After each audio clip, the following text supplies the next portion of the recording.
क्या आपको पता है हॉस्पिटल में इंसान को वेंटिलेटर पर क्यों रखा जाता है? और क्या आप जानते हैं वेंटिलेटर इस्तेमाल कब और कैसे किया जाता है?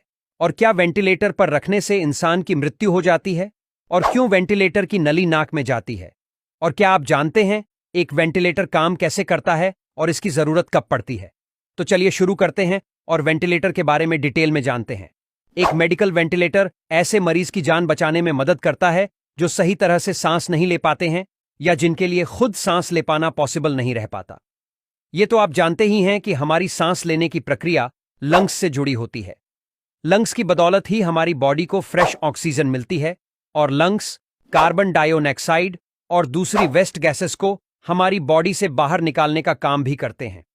ये भी आप अच्छे से जान चुके हैं कि कोरोना वायरस लंग्स पर ही अटैक करता है, जिससे सीरियस कंडीशन में लंग्स ठीक से काम नहीं कर पाते हैं। ऐसे में ये मशीन लंग्स की मदद करती है, यानी वेंटिलेटर की मदद से ब्रीदिंग प्रॉब्लम्स को ठीक किया जा सकता है। वेंटिलेटर को रेस्पिरेटर, ब्रीदिंग मशीन और मैकेनिकल वेंटिलेशन भी कहा जाता है।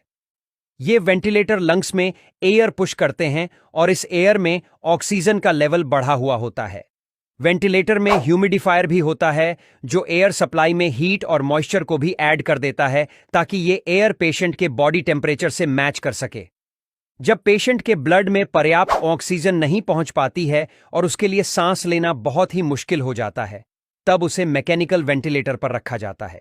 इस कंडीशन को रेस्पिरेटरी फेल्योर भी कहा जाता है।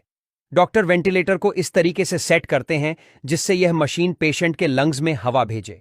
वेंटिलेटर से लंग्स में ऑक्सीजन पहुंचाने के लिए पेशेंट को मास्क भी पहनाया जा सकता है, लेकिन अगर पेशेंट की कंडीशन बहुत सीरियस हो तो उसे ब्रीदिंग ट्यूब की जरूरत पड़ती है।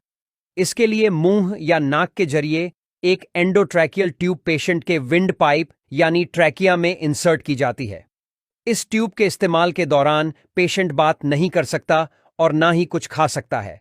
एक ट्रैकियोस्टोमी ट्यूब की मदद से पेशेंट बहुत मुश्किल से थोड़ी सी बात कर सकता है और कुछ खा सकता है।